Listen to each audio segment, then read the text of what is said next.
This is actually a really huge record for me. I went to see the Batman 3 times. Twice on IMAX. Yeah, so we'll be talking about the Batman.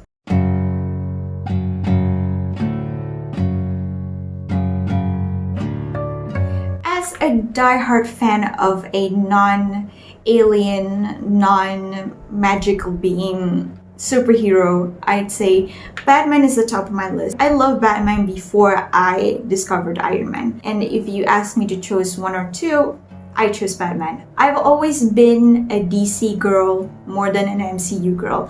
Not that I don't enjoy Marvel movies. I do enjoy them a lot. Some of Marvel movies are something that I have watched on repeat.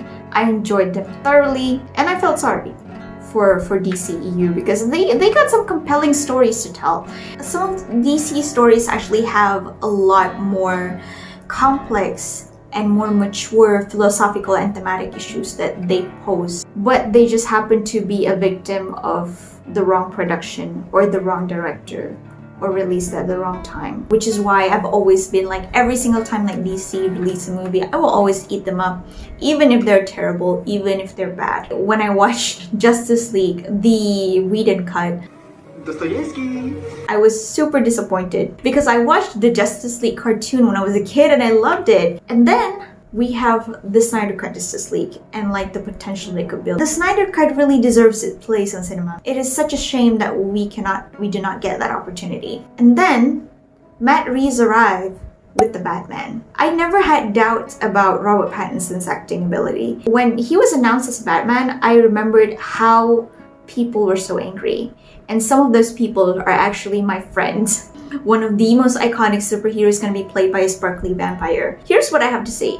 It's not even cool anymore to hate on Twilight. I even find myself hating Twilight briefly. I was a diehard Twilight fan when I was 14, and Twilight was a phase in my life where I was actually happy, and it brought me happiness. Even Robert Pattinson himself told in an interview that it's no longer cool to hate Twilight. That thing was like 14 years ago. And he's also one of the Twilight haters, and he played a huge character in this franchise. To those who have doubts about Robert Pattinson's acting capability and you haven't watched The Batman, you should go watch his movies like Good Time and The Devil All the Time, The Lighthouse. They are amazing. I've been following his career and also Kristen Stewart's career, by the way, and which reminds me that after this, I think I might revisit Twilight.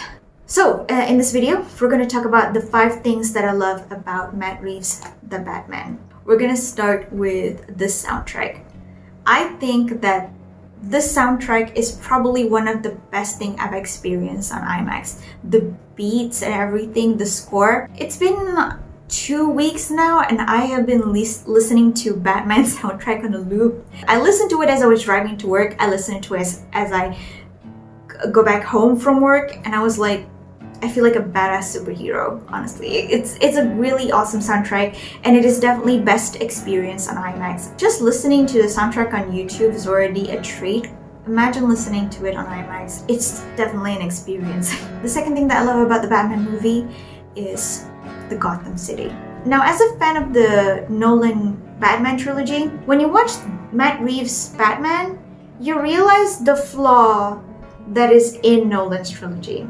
Now, Nolan's trilogy is great in itself. It still stood up to this day. I still rewatch The Dark Knight and The Dark Knight Rises so many times, and I never get bored of it. However, for all my 3 viewings of the Batman, not once did I glance at my phone.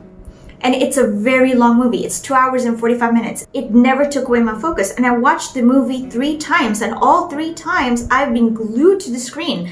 That's how focused I am. Even though I know what's coming, even though I basically memorized some dialogue, but I was still hooked. Matt Reeves' Gotham really does feel like Gotham from the comic. The Gotham that it's supposed to be. The Gotham in the comics and also in the animated series, it's supposed to look gritty, grimy, dark, this kind of noir feeling to it. But when you watch Nolan's Batman trilogy, you realize that that's not Gotham. that's just New York or maybe Chicago or something. Now maybe some of you love it, which is fine. I'm not saying that it's bad or anything. I'm just saying that Matt Reeves definitely try to make it as faithful as possible. It's okay to be different, but I totally appreciate the feel that this Batman evokes, that it really does feel like a world on its own. Nolan's Batman, you realize that, oh, this Batman doesn't feel like it's in comic. It doesn't feel like a separate world. It just feels like there's something, it almost feels normal. You know, when I watch Marvel movies, I've always find it fascinating that the world feels familiar and foreign at the same time. But with Nolan's Batman, I always felt like the world just feels familiar. It doesn't feel foreign, even though it's Gotham. And Gotham is like a totally fictional location. The reason why in Marvel the location feels somewhat foreign and familiar at the same time is because there's this mix of supernatural and the multiverse and etc. etc. Whereas when Nolan trilogy, we all know that Batman doesn't have any supernatural powers and there are no other superheroes that involves, you know, like alien magic and some in that universe.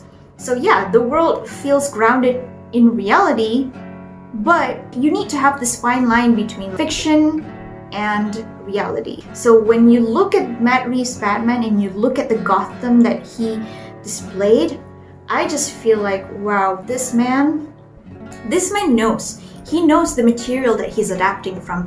He knows his shit. And I have nothing but respect for how he brings Gotham to life. This is what I want to watch. This is the Batman movie that we all need and that we all deserve. Number 3, the mystery. I love this. I love this story where Batman is a detective. The Nolan trilogy creates a Batman that is more like a martyr and is trying to be a savior, which is cool and all. But I like this Batman much more because Matt Reeves clearly draws inspiration from the comics and from the games itself, where Batman is not just a vigilante, he's also a very intelligent man who is like solving riddles, solving puzzles. It really takes me back not just to the Batman comics, but also to my childhood. When I was a kid, I loved to read Detective Conan. Now, Batman and Detective Conan are like different characters and with different tones and different representation. I've always loved murder mystery and mystery thriller. So it's really interesting in how you get to see Batman do some detective work. And I thought it was really cool. Seeing Batman partnering with Jim Gordon really reminds me of Kudo Shinichi partnering with Hattori Heiji. I just really enjoyed it. Batman and Catwoman's relationship. I'm a sucker for romance. I like how the relationship between Batman and Catwoman is not being overdone. Now, personally speaking, if you want to talk about the Catwoman herself, I actually preferred Anne Hathaway's Catwoman. It's a shame that we don't see much of her in The Dark Knight Rises because I think she's great.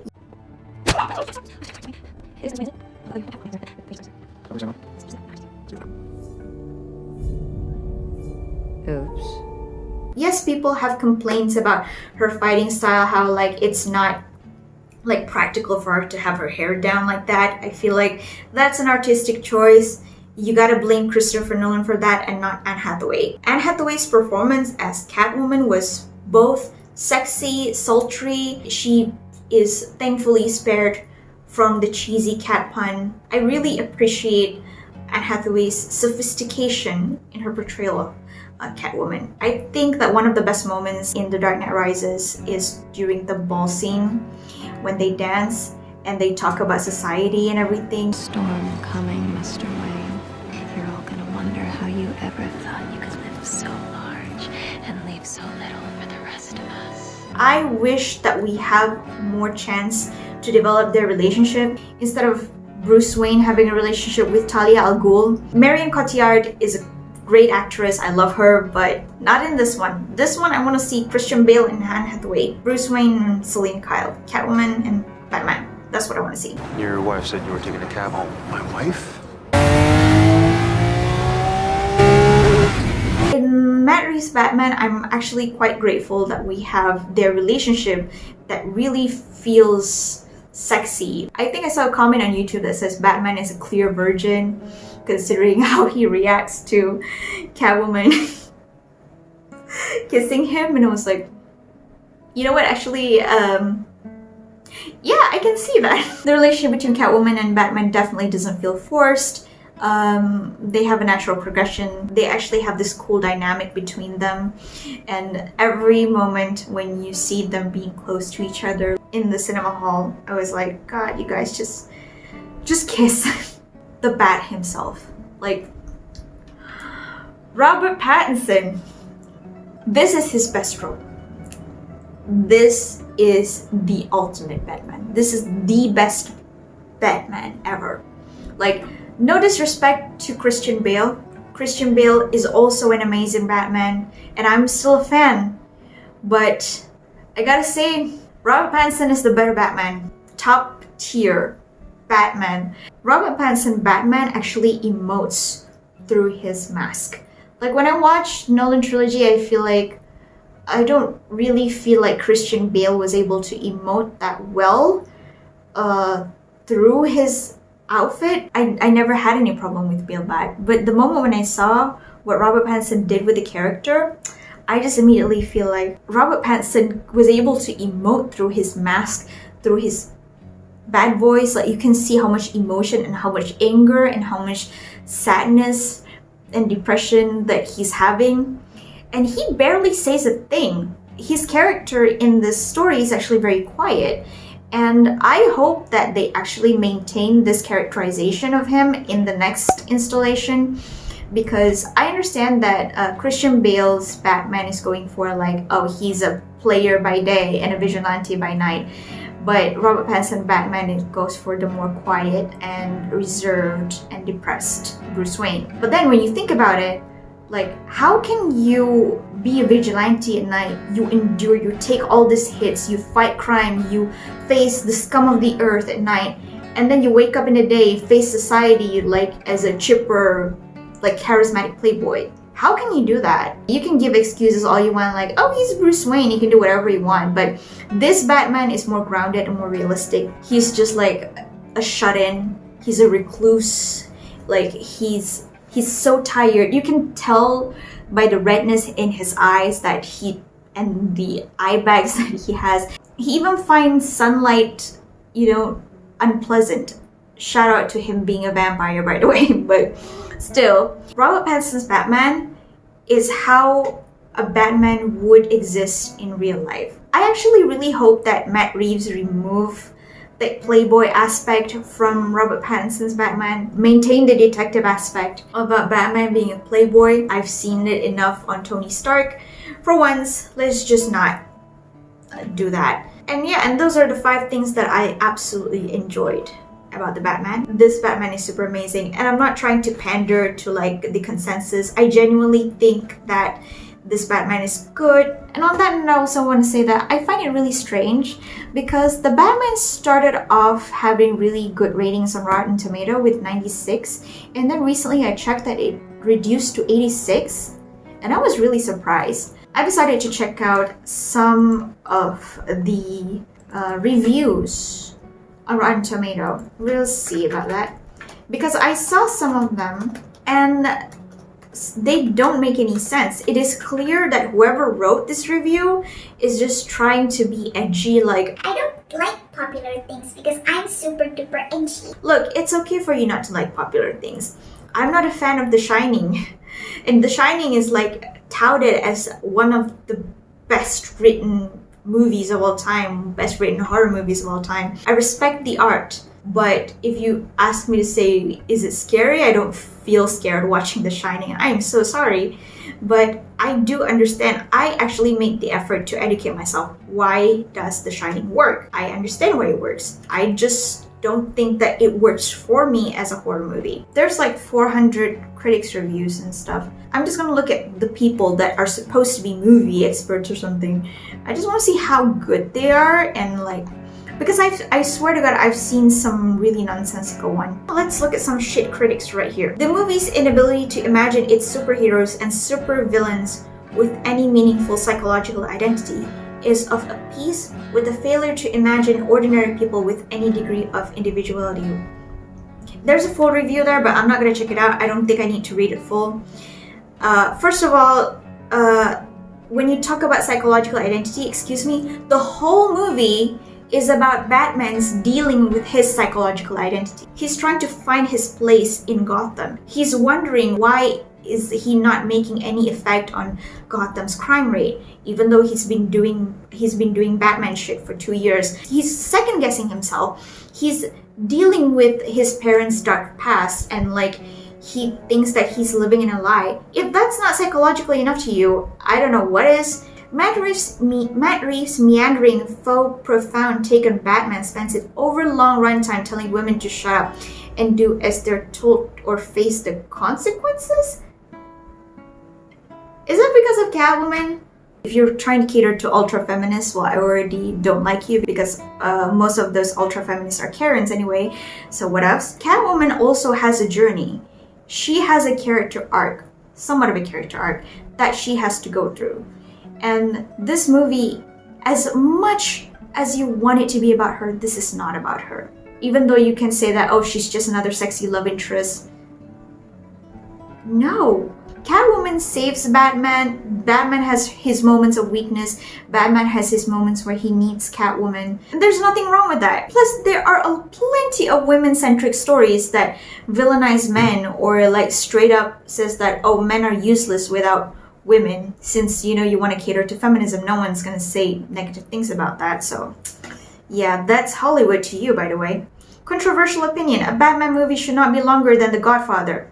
If the movie is compelling, if the story is compelling enough, I'd watch a 5-hour movie.